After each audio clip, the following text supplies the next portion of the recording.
What's happening with it, y'all, man? It's your boy Gabeknowsbest. I know y'all like, damn, what this dude been at? Definitely when it comes to DC Universe Online. Y'all, I ain't gonna lie, it's hard to play this game. I love this game to the core. It's one of my fondest memories from 2011 all the way to like 2014. There was no game that I preferred to play more than DC Universe Online. So it does hold a special place in my heart. There've been a lot of changes in this game that's definitely not ideal. Some stuff was good, some stuff really bad. But we're gonna talk about this one right here. So as you can tell, I'm gonna do a react video on Obsidian Chill talking about a new creative director. They had one I had been sitting on. Couple days ago, we find out that Meps had been laid off. Y'all, I don't applaud nobody being laid off of their job, but at the same time, I'm not really upset neither, to be honest with y'all. I'll talk about that a little later, but look, let's get off into this video. Hope y'all like the new setup, by the way, man. I had to go get the SMB microphone, had to go upgrade to some new speakers in the back. Y'all, we gonna be doing some big things this year, but let's get off into the video.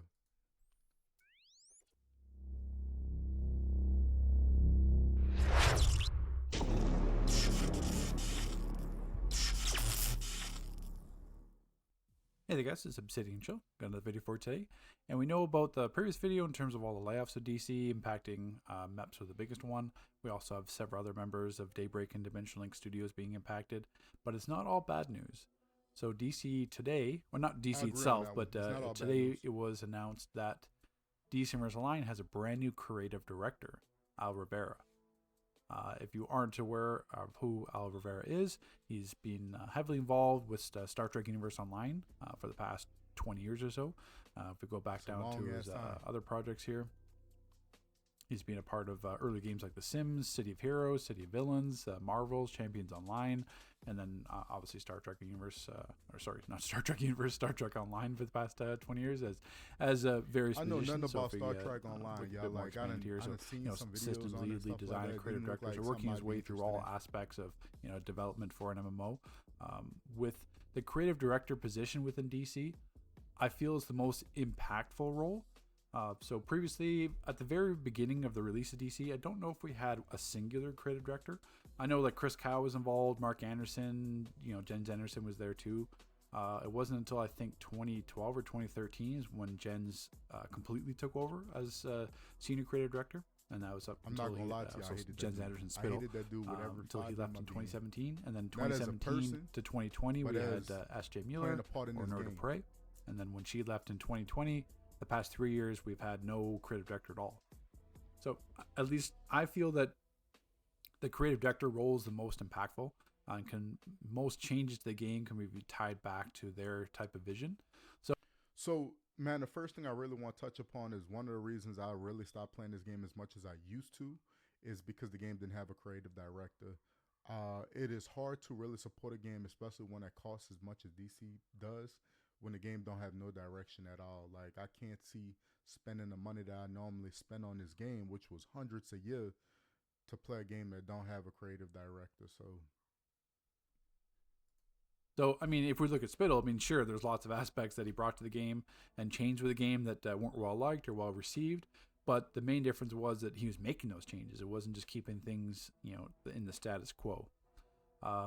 With SJ, personally, I mean, I didn't have a lot of interaction with SJ, but I mean, still everyone knows what the game was like from 2017 to 2020. I mean, nothing really changed like at all.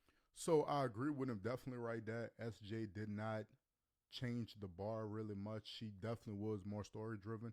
The difference between them, and this was the biggest thing that I seen, she actually looked like she enjoyed and cared about the game. Jens looked like he hated this game. Like, there gonna be some points where Obsidian talking about, like he played with the community and stuff like that. The dude looked like he was being tortured to play this game. I'd often see him with loadouts that didn't make no fucking sense. He'd be tapping with the staff or something. She just looked horrible. I hated watching this dude ever live stream about this game, period. All stats revamp was very poorly received and kind of rushed. Not that maybe she necessarily had to do anything to do with that, because that's more on the system side. But if you said summarize Spittle's impact on DC, you could list off a bunch of things like replay badges, a lot of stuff with PvP, immunity, a lot of actual content, mechanics, story, lore, direction, all that. So I come from a PvP league. I am and was for years and years a member of One Piece and multiple other PvP leagues, such as like Get Fisted. I spent some time in the replacements. If you name a PvP league, I probably was in it for a little while. I know the whole community for the PS side, not PC side. But one thing that I did not enjoy was the change in blue immunity, and I've been well documented saying on the forums and inside the community that I single handedly think that was the first thing that discouraged me from really liking PvP, because it changed the entire meta to I'm going to go stand in the middle of a group, hold the block button so I could get immunity, and have nothing done to me. I like the idea of the blue immunity. I think it did too much shit. To be completely invulnerable for a duration was so out of pocket that it didn't make no sense. So let's get back to this one. That kind of stuff. You could have a pretty full conversation with SJ and with Nerd of Prey. I would struggle. I consider, like, I've been around since DC from the very beginning. I know a lot of, I consider myself like, encyclopedic knowledge of DC. You can ask me what the game was like back in the very beginning, what kind of changed. Like I keep up with DC history. That's, partially my job as a YouTuber, to be able to compare, what it was before to what it is now. And really, I would struggle with determining Nerd of Prey's impact on the game.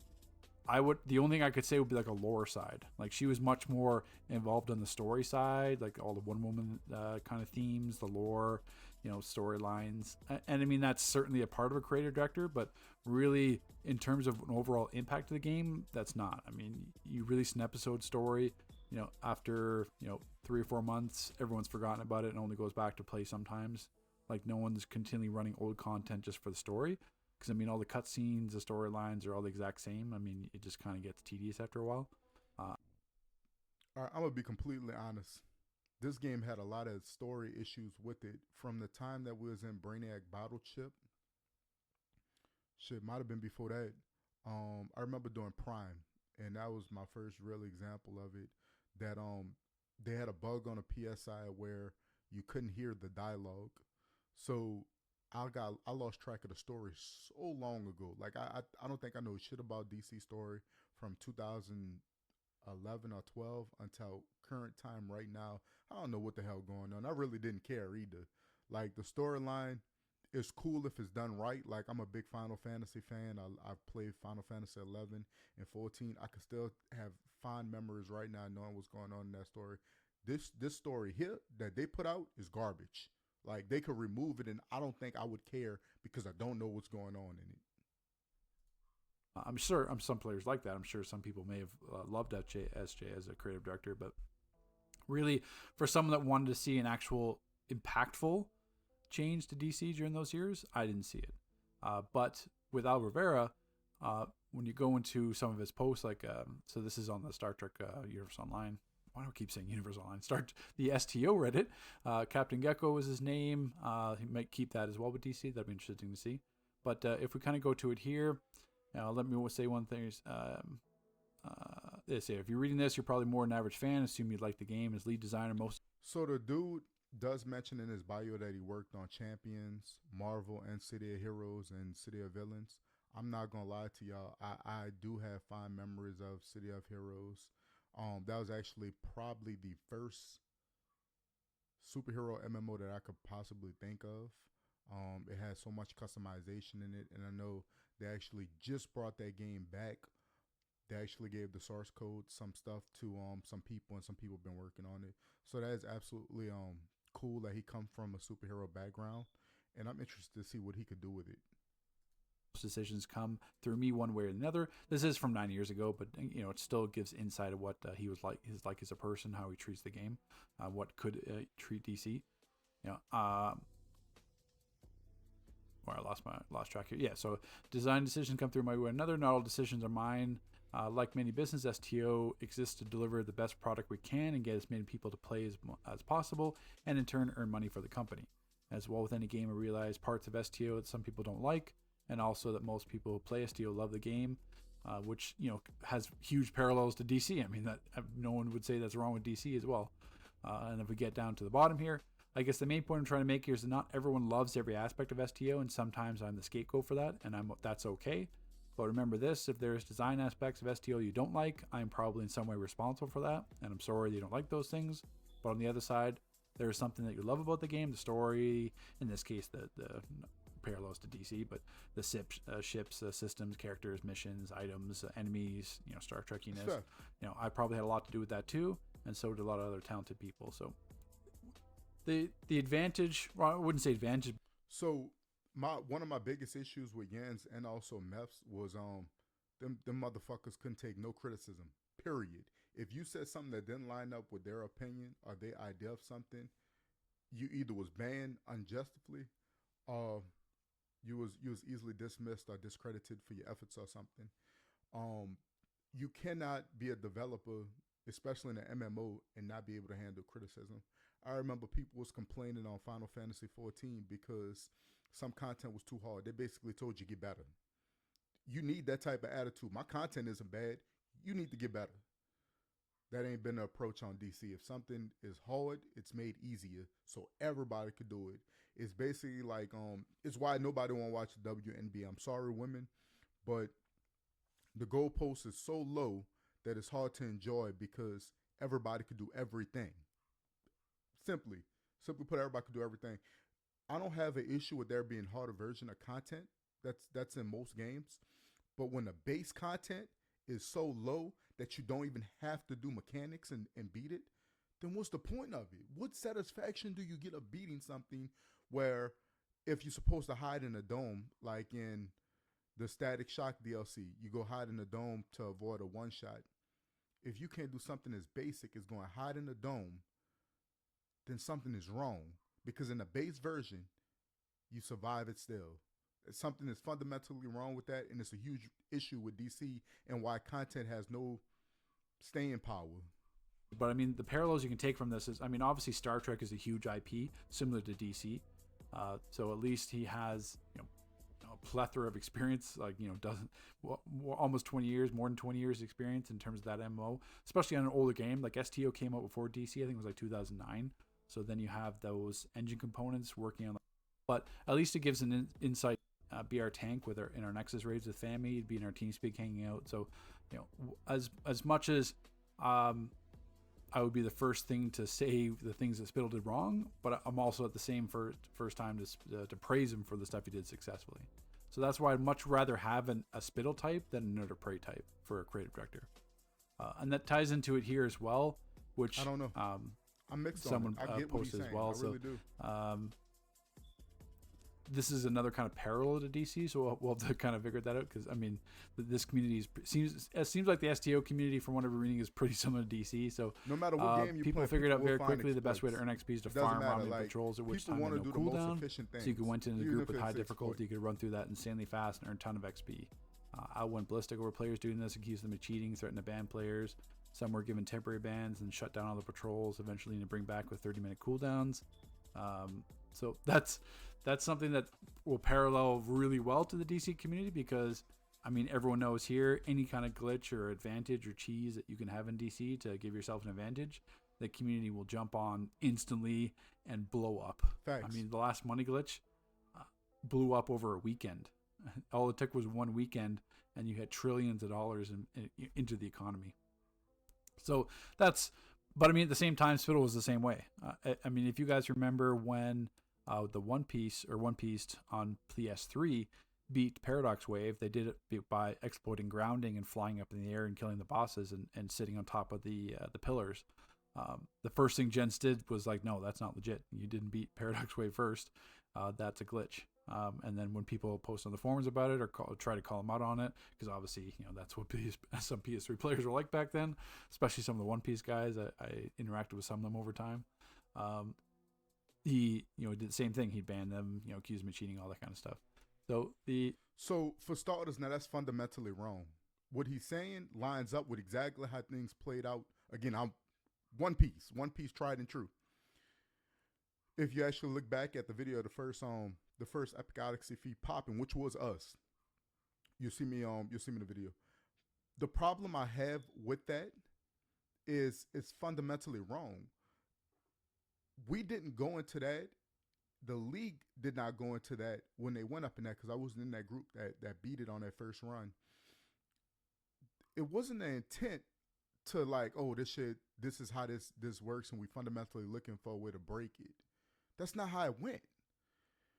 People don't quite remember, but Nexus and Odyssey, that shit was hard. That was one of the first real tests that we had, especially on a villain side, because we had the Batman versions of enemies that we had to fight. In Ninja Batman, you would end a Nexus run if you had him in your role where you had to fight him at the end on the run, because he was too hard to beat. He would one-shot you. It was too hard, especially in the last run. You'd rather fight him in one of the beginning rooms to get him out the way. So when you was going through that content, you was sitting there thinking, okay, shoot, this is how we got to do this. This is how we got to do that. It was a progression thing. It wasn't something you beat in the first day like the content you have now. So we wasn't in the league chat sitting there like, okay, if we fly on a pillow, we're going to be exploiting it, and that's how we're going to beat it and get the feat. That's not what happened. That was a fundamental flaw on the developers right there, because if you don't want people to do something, patch it. We not test pigs. We not test dummies for y'all to figure out what y'all did wrong in y'all raid. Y'all should have accepted that and say, okay, they figured it out. It wasn't how we intended it to be beat, but they did beat it before anybody else because we did. And then right after we did it that way, we turned around and beat it the regular way. So regardless, y'all can't take away the credit because we was damn good. Everybody that played PS knew how good One Piece was. It wasn't even a debate. It wasn't like it was a league of cheaters that needed to rely on exploits to beat the game or be good at PvP. No, we was just good as fuck. And that's just how it was back then. So for them to say, like I said, that's exactly what happened. On the forums, anybody that defended it, you was hit with a ban. For what? Because y'all didn't take the time to test y'all own content and know that if a person used a basic feature as flying, that it broke it. That don't make sense to me. Ain't like I know a lot of people know that there was a glitch that you was able to do where you went out your way to get outside of the map and go to an area where you couldn't even be targeted to beat the raid. And that's how people was beating it.